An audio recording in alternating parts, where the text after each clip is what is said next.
Kia ora, boys and girls. Welcome to another episode of The Drop Clutch with me, Ricky V. In this series, I'm interviewing as many metal drummers from around New Zealand as I can get to, just to try and find out a little bit about what makes these guys and girls tick. Now, tonight's guest is a guy that I've seen playing for a long time. He's been in a veritable feast of bands over the years. He was the guitarist and vocalist in Deny, which was then Vote Deny. He was the guitarist in Slave Cadaver. He also drummed for Demon Fetal Harvest and the Sepultura tribute band Refuse Resist.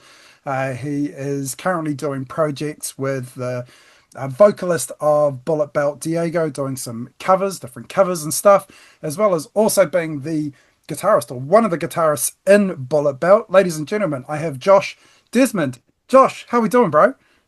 Very well, thank you. Outstanding. Thank you so much for being on my show, man. It's fucking awesome to have you here. My pleasure. So, to get us started off, please, Josh, why don't you tell us a little bit about yourself, your history, what got you started playing drums, all that good stuff. Sure. I guess I grew up in a small town where there wasn't a lot to do.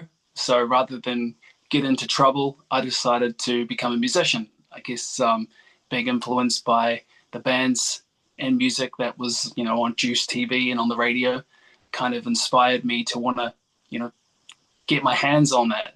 And growing up in a small town, there wasn't exactly a variety of musicians that I could surround myself with had I lived in the city. So I kind of had to teach myself how to do most of the stuff myself. So as well as guitar and singing, also came piano and drums. And yeah, moved to the big city as a teenager and went through many different bands and yeah, can still play the drums. Try to anyway. Sure, sure.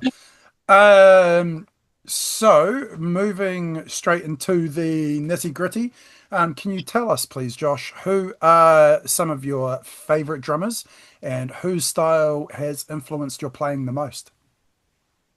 It's a good question. I would say the drummers that kind of got me going when I was a kid was not necessarily drummers in general, but I mean bands like Metallica, obviously.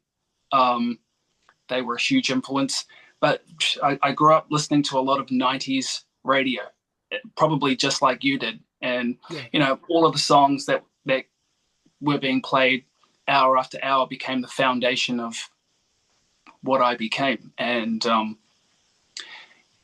they kind of set the groove for what I would be doing today. In terms of drumming, it's not until you become older that you realize how important the drumming is to that music, whether it's just a 4/4 beat or something a little bit more complex like The Police. Even you could say something like Pink Floyd. But Mum was a 80s music, Billy Idol, AC/DC, whatever, get outside and clean the house, and she'd put the speakers outside and would have music going. Dad was more the classic rock, so I had that as my background. Okay. And that is kind of the forefront of where my, I guess, drumming foundation came from. And I would say that in regards to my favorite drummers, number one would probably be Christoph Schneider from Rammstein. Hmm. And I recently did a cover of Ishville from Rammstein. And I mentioned in there that although he's not the most proficient and technical drummer, his drum style is just so pivotal to their sound and what they are. So he was definitely a huge influence. I'd also say Joey Jordison from Slipknot. I mean, Can't go past Joey. do I have to say anymore? Right? Hey. I would also say Igor Cavalera from Hmm. Slipknot and Nick Menza from Megadeth. The reason why I would say Nick Menza is because when you listen to Nick Menza's drumming, a lot of it is very methodical and very thought out. There's a lot of repetitiveness that happens, but it's all part of the music. He plays to the song rather than, I'm just going to put a fill here or random things here. It's very calculated, and that kind of fits my personality as well. Eagle Cavalera because just the power, the groove, Oh, and Joey because Joey's freaking awesome. yeah, fantastic names that you've listed there. Thank you so much, Josh. Sure. Now, obviously, you have seen throughout your years of playing live, you will have seen a ton of amazing drum performances. To kind of put it on you right now, if you could narrow it down to one, what has been your favorite drum performance that you have seen live? I would say Joey Jordison. I was lucky enough to tour with him, and he wasn't in Slipknot obviously at the time. He had gone through Slipknot, gone through the medical issues that he had had. Mm. That's very well public knowledge now. And he was drumming for a band called Sinsanium, and Bulletbelt toured with Sinsanium. Um, and seeing Joey Jordison was just absolutely incredible.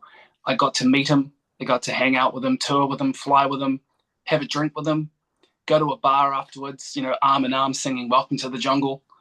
And yeah, I had an amazing moment with him. We at Bulletbelt had just finished playing, and we went backstage, and it was just me and Joey in the dressing room. And I remember saying to him, "It's freaking hot on that stage, dude." And he was kind of like, you know, I'm no stranger to hot stages, and he's kind of like doing that, referencing his mask. And he gave me one of the most amazing speeches ever.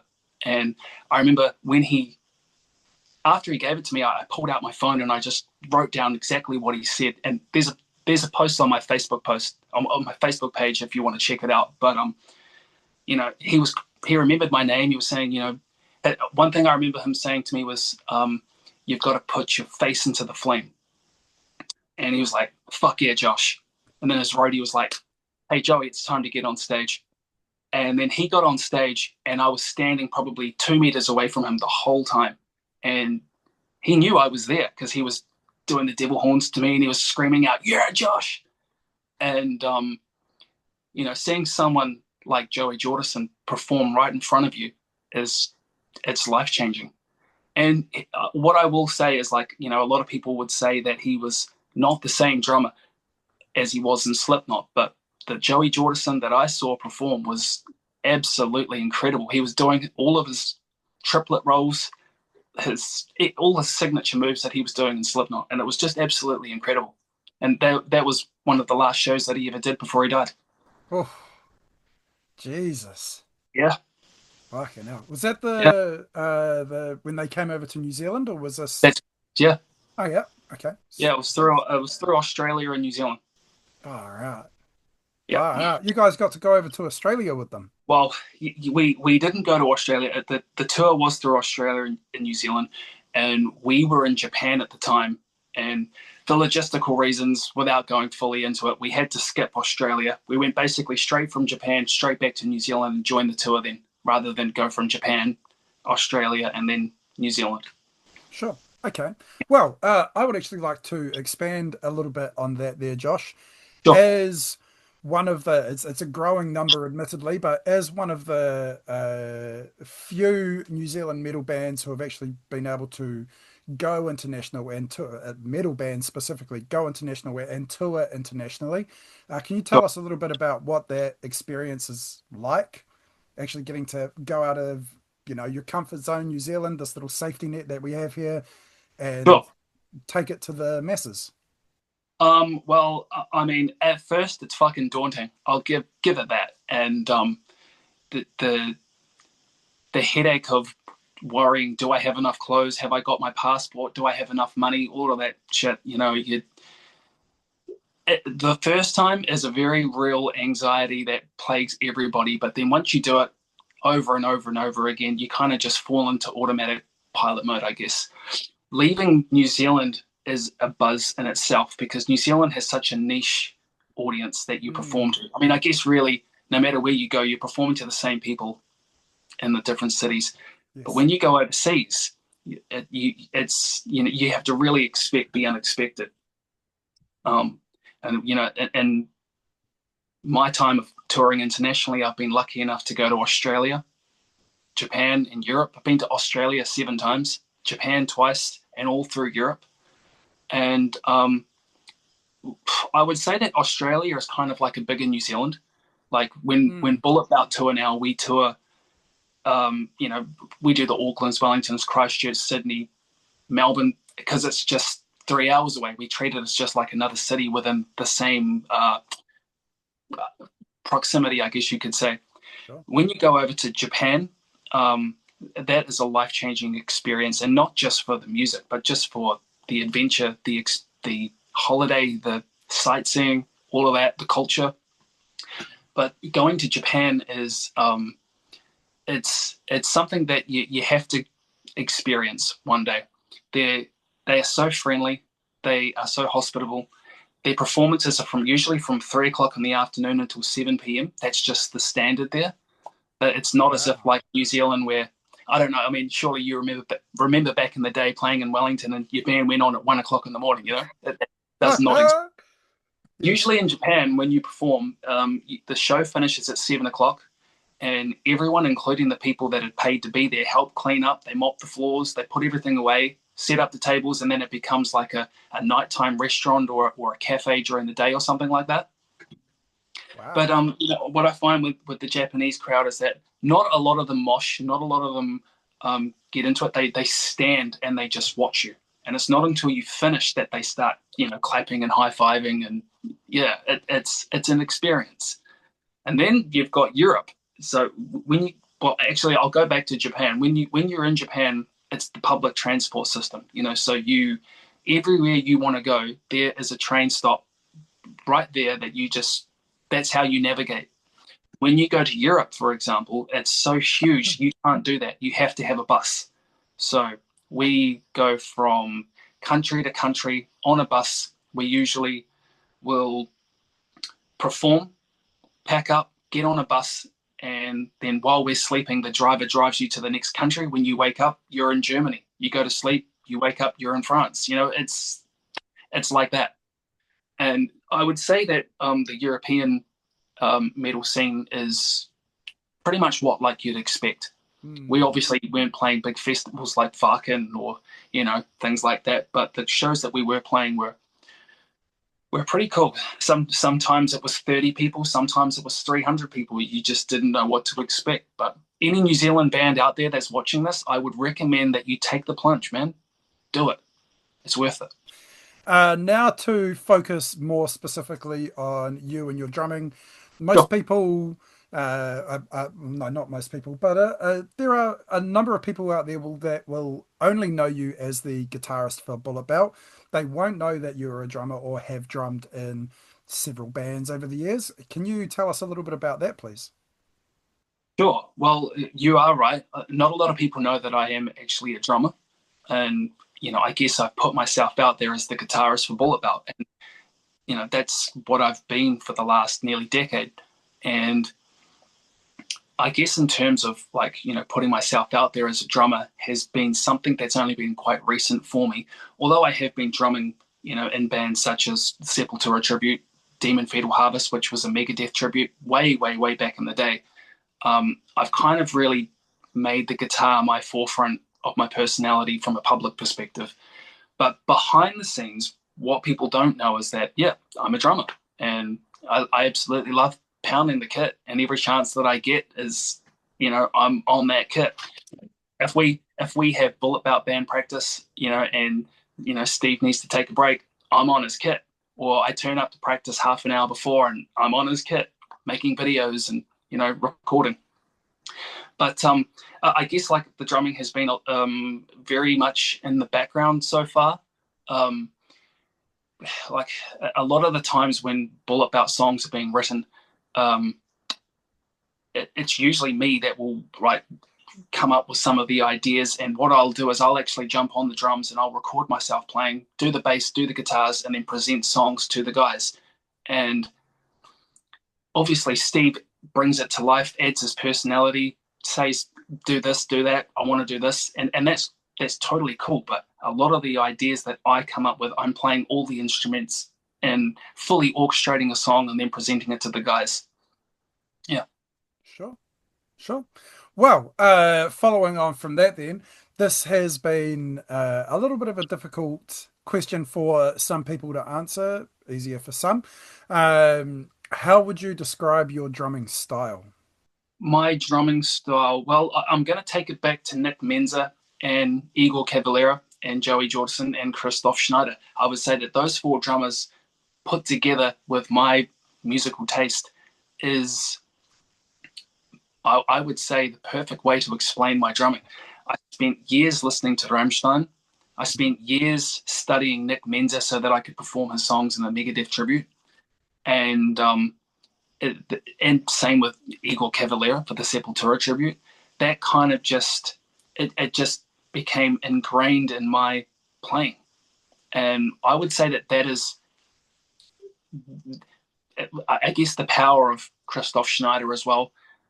He had a fantastic quote. You know, a lot of people say that I'm not the greatest drummer, but I believe that in minimalism, you know, you take a band like AC/DC, the minimalism is just genius. Mm, And the older that I've gotten, not just for drumming, but for guitar playing as well, the older that I've gotten, the more I've realized that trying to be the best, trying to be the fastest is not necessarily the best way to go. Writing to the song, playing to the song, and being tasty when it's needed is where I come from in terms of my guitar playing, my drumming. But I would say that from a drumming perspective, yeah, those four guys are definitely my, collective influence. sure. Fantastic. Favorite songs to play, or favorite song to play by Megadeth, and favorite song to play by Sepultura? Oh, dude, okay, that's probably more difficult than the other question. Okay, I would say from a drumming perspective, um, I always enjoyed playing a song called Take No Prisoners from Megadeth. Mm. And the reason why is just because of the kicks, the double kicks, and getting the tom patterns, getting all of that down and solid, because those guitars are dependent on you having your shit together so that they can lock in. And yeah, take no prisoners. From Sepultura, I would say Arise is a good one. We always used to start the set with Arise, and you kind of Mm. always had to be warmed up, ready to go. But I also enjoyed playing songs like Inner Self. Mm. Shit, there's another one, Propaganda. Oh, yeah, okay. I guess you could also say Territory as well, just because of the drum intro. But I'd say Propaganda's from a drumming perspective. I mean, if you can nail that, that's the pinnacle of what I would say drumming for a Sepultura tribute band is. If you can do that, then you can do all the other songs. Fuck yeah, Yep. absolutely. Awesome. Well, a little birdie told me that you are working on a project that's not generally known in the public sphere. Are you able to tell us, or can you tell us whatever you can about that, please? Sure. So for the last year, I've been working with a New Zealand singer by the name of Renelia Whitmarsh, and I've never actually met her before. I guess due to the beauty of the internet, I saw some of her videos that she was posting on Facebook, and I reached out to her for another project. It didn't actually work out in the end. However, I just absolutely loved her voice, and I had about 60 songs written for a Bulletbelt project that we didn't decide to use. So I decided, oh, Fuck. why not take those songs and see if someone else wants to use them? So I sent them to her, and she chose 20 songs that got broken down to 15, then broken down to 8 good solid songs. We have spent the last 9 months recording, and we're Wow. at a point where we are ready to start working on the visuals and then start slowly dropping a project. Sure. Yeah, Wow. So, if it's just you and her, are you writing all the music, eh? that's correct. So I write all the music, and in the recording, I play all the instruments, including the drums, obviously, guitars. Yeah, I record everything, And I also have help from Diego, the singer from Bulletbelt as Mm, well. And he helps me with the production side of things. And we spend many, many hours together making sure that it sounds exactly the way that we want it. We get that to Renelia. Renelia records all of her vocals at her house. She sends it to us. We make it sound the way it sounds. sure. I am actually really genuinely excited to see what this or hear what this sounds like when it comes out. Sure. I had the good fortune to see Renelia play with her old band Karnak. They performed at Smashfest the year that my band Teeth and Nails was there, and then the Sure. following year, I believe, I actually brought them down to Wellington for one of my shows. It was Nice. their first time in Wellington. Renelia was really nervous. You could see it standing on the stage because it was a decent sized crowd. Yep. But yeah, she was just an absolute powerhouse, man. Really, really awesome. Good with the guitar, singing and playing these intricate bits as well. She was phenomenal. So She, I'm she is indeed. She is indeed. And for this project, I've really I haven't utilized her screaming abilities. I've made mm, it all singing, multi-layered harmonies, the works. I've really tried to write music that would fit singing styles that could, it could probably almost be played on the rock. I've really tried to strip it back. I wouldn't say that it's metal, and I okay. wouldn't say it's rock. It's somewhere in between. Okay. Awesome. Well, obviously you've been working on it for a year now. Is there kind of a timeline for when this is going to start getting pushed out there? At this stage, as I said, we're just working on the visuals at the moment, but we're definitely wanting to get something out by the end of the year. The I, what I will say is that most recently, Diego and I started to release some covers, and one of those Right. covers featured Renelia, and that was Crawl by Atlas. And I would say that the vocal style that Renelia is using in that song, that cover, um, is going to give you a good idea of what her vocals are going to sound like on this project. Hmm. Interesting. Awesome. Yeah, Wow. That is really exciting, man. I really can't wait to see it.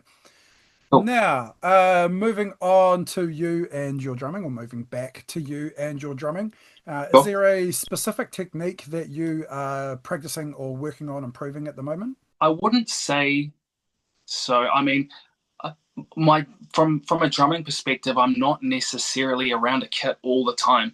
I mean, I'm definitely air drumming. I've got drums going on in my head all the time, but I mean, I'm not sitting down doing paradiddles and working on kicks. I mean, if I did have a drum kit at my disposal, I would really love to be able to nail Becoming by Pantera, just the double Hmm. kick pattern. I mean, I'm sure you've tried, or you probably could nail it. Ah, let's not give me too much credit. Hey, well, I mean, I think every drummer has tried. Oh yeah.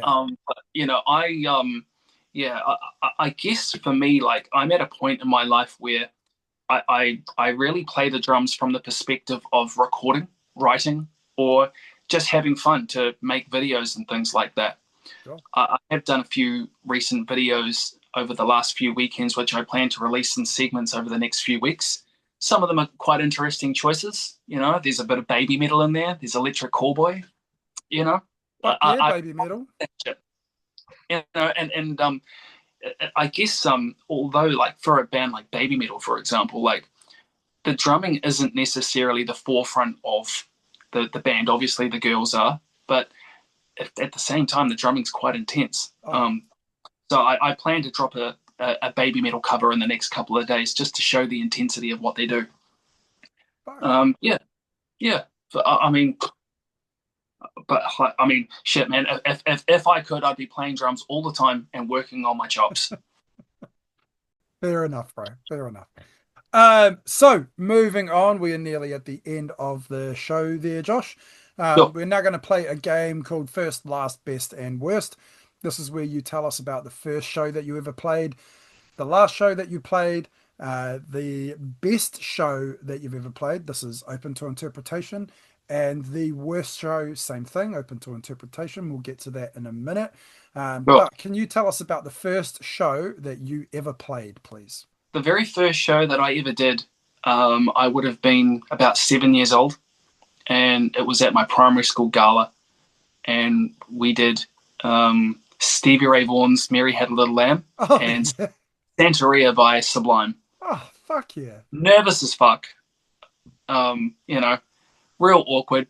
But we actually sounded pretty good. I thought that it was actually quite good considering the age that we were. There was myself. There was another guy that was 7. There was another kid that was 6, and his little brother who was 5. So I mean, it was real, you know, real amateur shit. But we had people there that were teaching us and stuff. And it was kind of after that band that I kind of became the lone wolf. We moved on to high school, and there was no one else there other than a few guys that I was jamming with. Sure. Fuck, that's cool, man. Yeah, That's really cool. My son got to play because he's plays drums as well. He got to play sure. at the school disco, and Nice. I filmed it, of course. And I just remember Like a thinking, proud dad. oh, bro, nearly cried. There was nearly tears.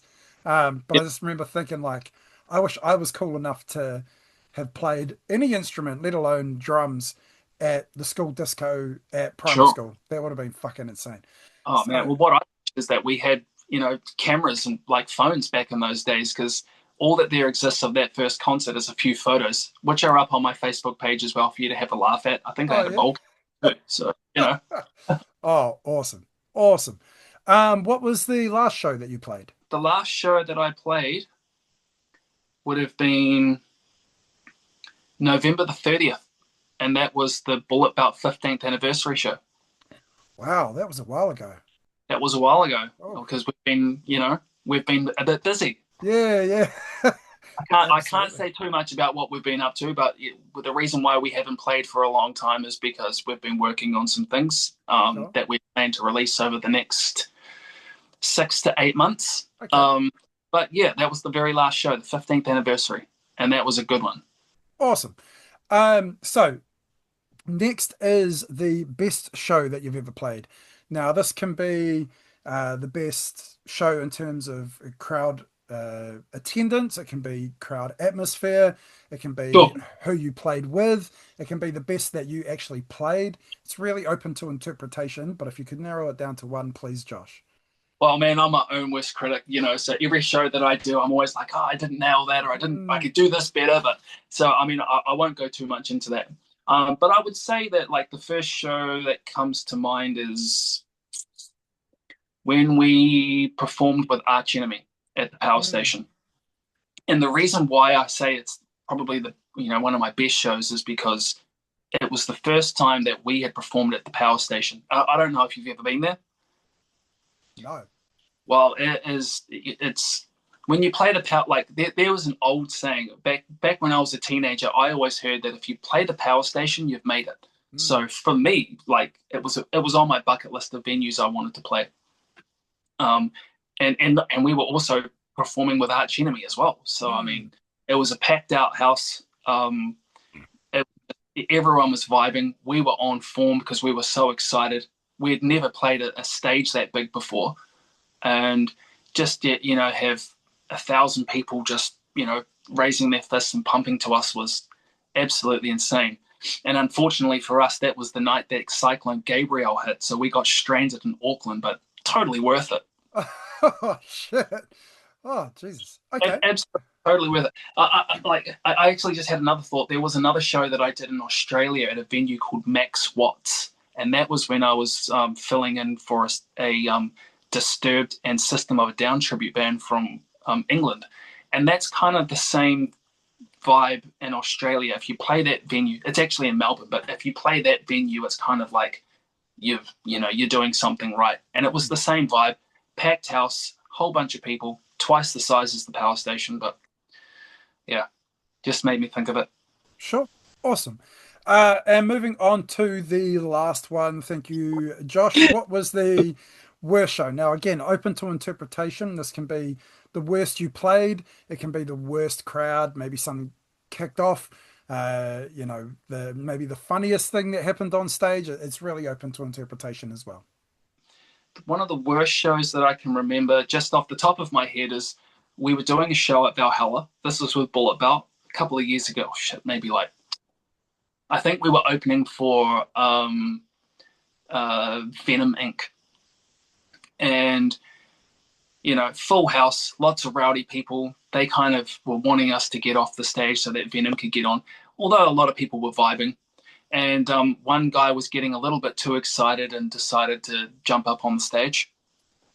And he got up on the stage and he stepped on the power cable to my pedal, completely ripped it out. And these days we don't play amps, we go straight DI. So as soon as he did that, my guitar got cut, and Oh, I played through a Line 6 Helix. okay. So when you turn those on, it takes 10 seconds to boot. It, I plugged it in, turned it on. It was the longest 10 seconds that I ever told the guy, don't fucking get on stage again, pushed him back into the crowd. And the next song we playing right before my guitar solo, the dude gets on again, does the exact same thing. Oh Yeah, no. yeah. Unplugs my pedal, and yeah, I'm completely dead right in my solo. So all I could do is just stand there and just check the watch, check the time. Oh, And he got oh. kicked out after that, so fuck him.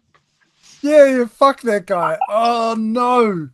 There's been many, many, many other shit shows, that have happened in my life, but I can't actually, recall them right now. But that's just one that comes to mind.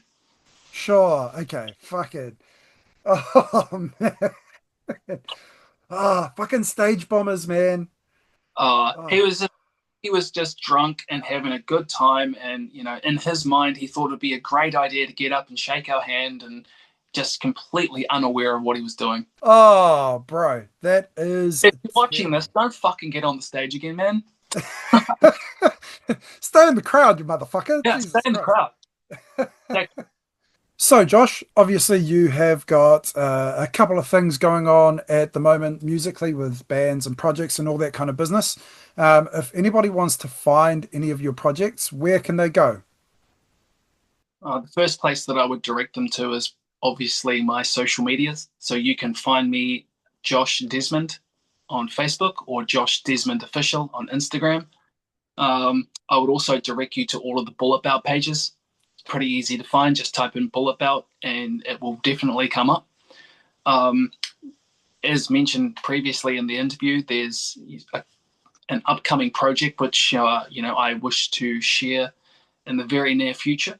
Um, and anything else will be just shared on my social media. So yeah, direct yourself to there, add me as a friend, or follow me on Instagram, and you'll be up to date with what I'm up to. Excellent, nice and easy. So, Josh, we are now at the very, very end of the show. This Sure. is where I pass it on to you. This is where you get to make any plugs. Obviously, we've spent most of this episode doing that, but make any plugs for any things that you've got coming up, shows or releases, and also make any shout outs to any people that you want to make shout outs to. Josh, sir, the floor is yours. Thank you. Thank you very much. I guess the first shout out that I'll give is to my boys in Bulletbelt. Obviously, as mentioned, we're working really hard behind the scenes on some upcoming things, which you'll all find out about very soon. I'm very excited about what we're currently doing. Lots of cool things happening. Um, Definitely pushing the boundaries of what we have, done in the past.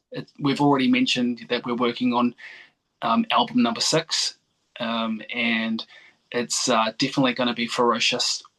Isaac and I have definitely pushed up the guitar, you know, playing in terms of technicality and what we can do. Having a guy like Isaac in the band pushes someone like me to, you know, think, shit, man, I really need to up my chops and up the game a little bit. So we definitely have done that. The songs are a lot faster, and yeah, we're really pushing the envelope on our sound and expanding even more. Um, I'll also give a shout out to Diego. He's been, helping me immensely with some of the solo work that I've been doing with Renelia. Also working with him doing covers as well. And he's one of my friends, and we gel really well musically. Give a shout out to my girlfriend Rachel. She's been helping me behind the scenes, with what to wear, what songs we should be listening to, and things like that. Like a good girlfriend does. And I could go on and on and on and on. Shout out to you for taking the time to talk to me as well, man. Well, thank you so much, Josh. Just quickly, Isaac's a fucking wizard, man. He's He in is. every band under the sun. It seems like every week I'm seeing a new band that he's in. But yeah, Yeah, Isaac's a fucking wizard. You guys, yeah, he is. He's in many different bands, and we're coming up to year 4 with him now, and this is the first record that he's worked with us on. And as I mentioned, he's a wizard, so we're definitely creating spaces in the music to allow him to do his thing. mm, And it's been really good to see him grow. Come from where he was to us, and hone him in on what he's doing. But he's absolutely phenomenal, and I'm really looking forward to everyone hearing what him and I have been up to. outstanding. Well, ladies and gentlemen, this has been the Drop Clutch with me, Ricky V. This week with Josh Desmond. Thank you so much for watching. We will see you next time. Josh, send him home, bro. Metal on.